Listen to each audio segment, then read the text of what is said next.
Welcome back to my channel GS world group संदेश। कल जो है 60 तक क्वेश्चन का डिस्कशन हो गया था, आज 61 से शुरू करेंगे। अशोक के किस शिलालेख में आत्मनियंत्रण की शिक्षा दी गई है? तो अशोक के कितने स्तंभ लेख थे और कितने शिलालेख थे और कितने मुहालेख थे, पहले इसको देखेंगे। अशोक के 7 स्तंभ लेख थे। स्तंभ लेख कितने? स्तंभ लेख। और 13 शिलालेख थे। कितना? 13 शिलालेख थे। और 3 जो थे वो मुहालेख थे। कितने? 3 मुहालेख पूछता है क्वेश्चन। अब कह रहा है इसमें कि किस शिलालेख में आत्मनियंत्रण की शिक्षा दी गई।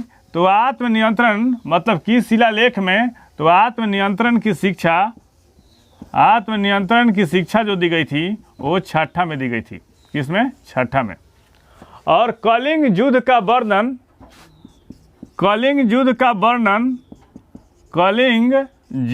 वर्णन किस शिलालेख में है? तो ये किसमें है? 13वां में है। और पहले शिलालेख में क्या है? पहला में पशु बलि की निंदा है। क्या है? पशु बलि की निंदा है। 9वें शिलालेख में क्या है? उसमें सच्चे शिष्टाचार का वर्णन किया गया है। क्या है? सच्चे शिष्टाचार का वर्णन किया गया है। और एक क्वेश्चन और आता है शिलालेख से संबंधित। अशोक का कौन ऐसा अभिलेख था? अशोक के सभी अभिलेखों का विषय जो था वो क्या था? प्रशासनिक था। और एकमात्र कौन ऐसा अभिलेख था जिसका विषय जो था आर्थिक था? तो वो था रूमीदेई। कौन? रूमीदेई। सबसे छोटा है। कौन है? रूमीदेई। अशोक के बारे में जान लेते हैं पहले। अशोक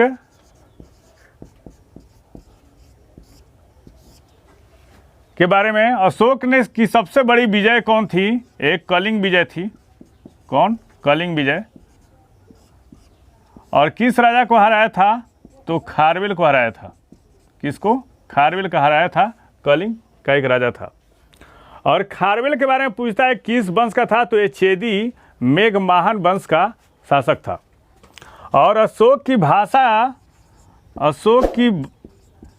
भाषा क्या थी? अशोक की राजभाषा क्या थी? ये थी पाली। क्या थी? पाली थी। अशोक की राजभाषा क्या थी? पाली थी। तो इसका हो जाएगा 61 का बी। संविधान का कौन संशोधन राजनीतिक दल बदल से संबंधित है? तो ये है 52वां संविधान संशोधन।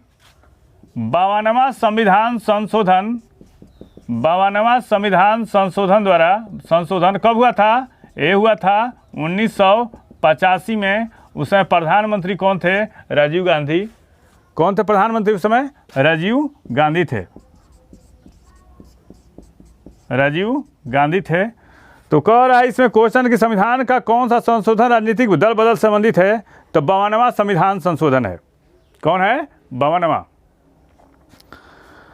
किस हार्मोन को आपातकालीन हार्मोन भी कहा जाता है? तो ये कहा जाता है एड्रिनल ग्रंथि से निकलने वाले हार्मोन को आपातकालीन हार्मोन। आपातकालीन हार्मोन ये एड्रिनल ग्रंथि से निकलता है। किस ग्रंथि से? एड्रिनल ग्रंथि से निकलता है। प्रसव हार्मोन या लव हार्मोन किसको कहा जाता है? प्रसव हार्मोन या लव हार्मोन किसको कहा जाता है? एक कहा जाता है किसको? ऑक्सीटोसिन को।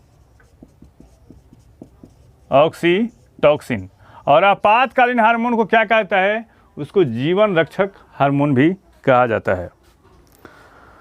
और इंसुलिन हार्मोन का स्राव कहाँ से होता है? इंसुलिन हार्मोन का स्राव कहाँ से होता है? ये होता है अग्नाशय से, पेंक्रियाज से होता है।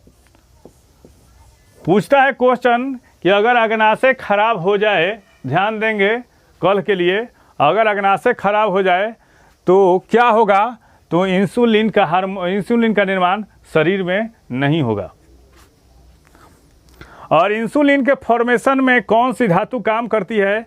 तो करती है जिंक करती है। और इंसुलिन का आविष्कारकर्ता कौन थे? ये बेंटिंग और बेस्ट थे। 1921 ईस्वी में इसका आविष्कार हुआ था। और थायरॉक्सिन हार्मोन के बारे में देख लेते हैं। ये थायराइड ग्रंथि से निकलने वाला हार्मोन है। थायराइड ग्रंथि से कौन सा हार्मोन निकलता है? तो ये थायरॉक्सिन हार्मोन निकलता है। कौन? थायरॉक्सिन हार्मोन निकलता है। और एक क्वेश्चन और पूछता है कि थायराइड की आत्महत्या की थैली किसको कही जाती है? तो ये कही जाती है किसको? हाशिमोटो को कही जाती है। हाशिमोटो को कही जाती है। 64 नंबर, नागार्जुन सागर बांध किस नदी पे है? तो ये कृष्णा पे। अब पूछता है क्वेश्चन कि कृष्णराज सागर बांध किस नदी पे है? तो ये किस पे है? ये है कावेरी पे। गांधी सागर बांध किस नदी पे है? गांधी सागर बांध ये है चंबल पे। तिरकपाड़ा बांध किस नदी पे है? तिरकपाड़ा बांध ये है महानदी पर। किस पे? महानदी पर। चिनाई बांध किस नदी पे है? चिनाई बांध ये है किस पे? महानदी पर। गोविंद सागर बांध किस नदी पे है? गोविंद सागर बांध किस नदी पे है? ये है किस पे? सतलज पे है। किस पे? सतलज पे है। ओंकारेश्वर बांध किस नदी पे है? ओंकारेश्वर बांध ये किस पे है? ये है नर्मदा पे है। किस पे? नर्मदा पे है। तो नागार्जुन सागर बांध किस नदी पे है? ये है कृष्णा पे। सीमा सुरक्षा बल की स्थापना कब की गई थी? 1965 में की गई थी। थोड़ा सा इसके बारे में देख लेते हैं। केंद्रीय पुलिस संगठन तो बीएसएफ ये हो गया 1965। आईटीबीपी ये हुआ 1962। एसएसबी 1963। सीआरपीएफ ये हो गया 1939।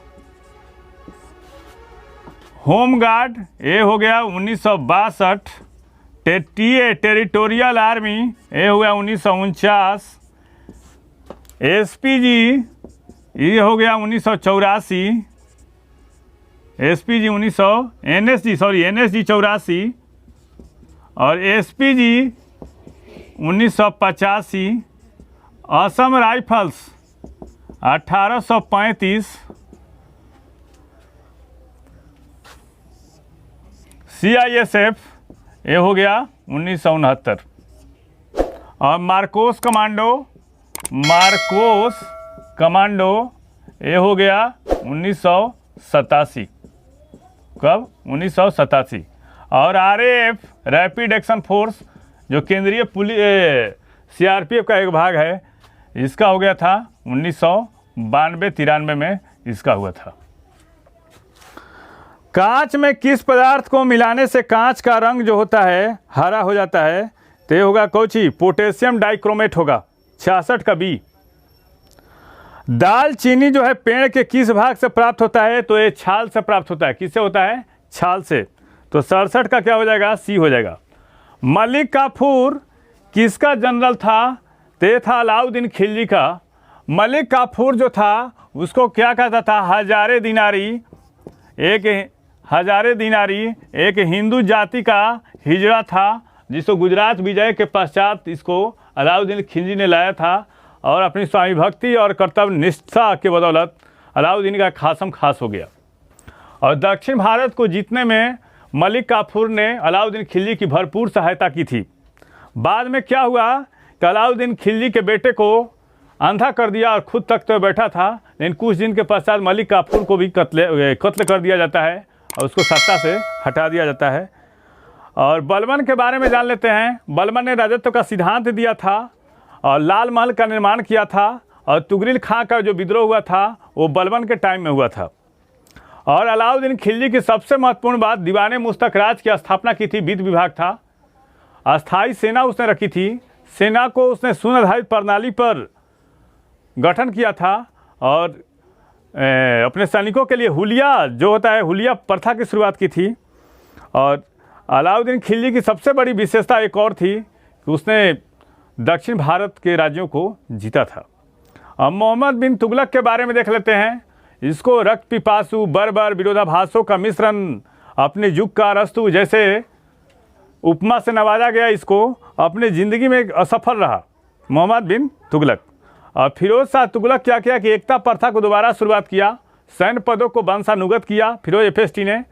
और इसने 3 विभाग की स्थापना की थी, दीवाने इस्तिहाक, दीवाने बंदगान और दीवाने खैरात। तो 68 का हो जाएगा बी। विश्व विज्ञान दिवस कब मनाया जाता है? तो 10 नवंबर को मनाया जाता है। और शिक्षा दिवस, भारत में शिक्षा दिवस कब मनाया जाता है? 11 नवंबर को मनाया जाता है।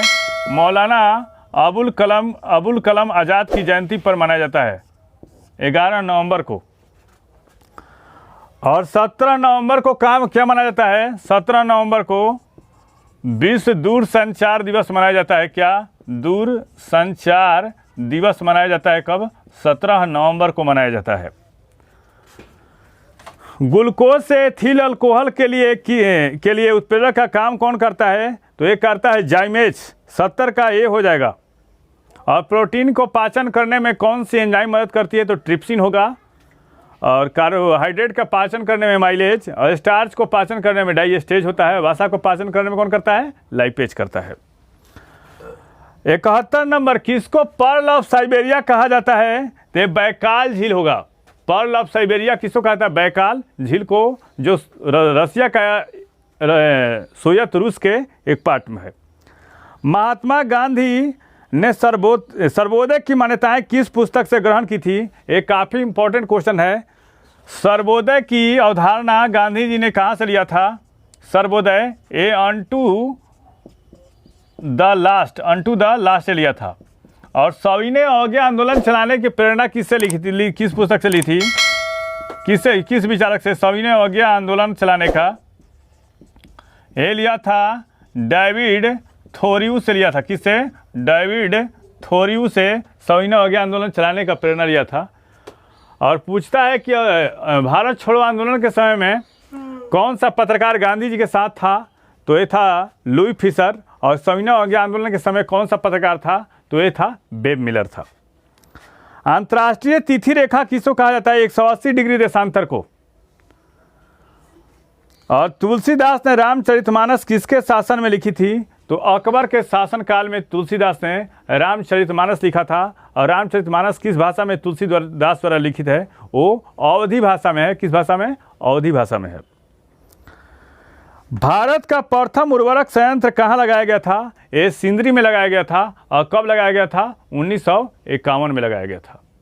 इस चैनल के माध्यम से सही विषयों का तथ्यपरक विश्लेषण किया जा रहा है। आप इस चैनल से जुड़िए, लाइक कीजिए, सब्सक्राइब कीजिए। और कल टेस्ट होगा, जिन अभ्यर्थियों का आना होगा वो आ सकते हैं। Thank you once again.